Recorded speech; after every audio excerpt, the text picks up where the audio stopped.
Mi visiono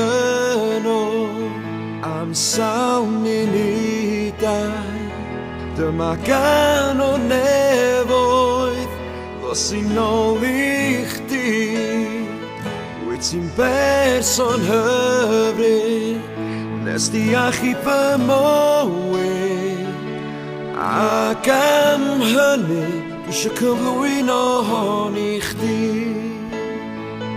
O nawr ti yma mewn hefo fi nawr ti'n gofalu amdanaf roi ychlad i mi pan dwi angen cyrraedd ti fy nghodi fyny i wneud bethau'n bosib dwi isio diolch i chdi.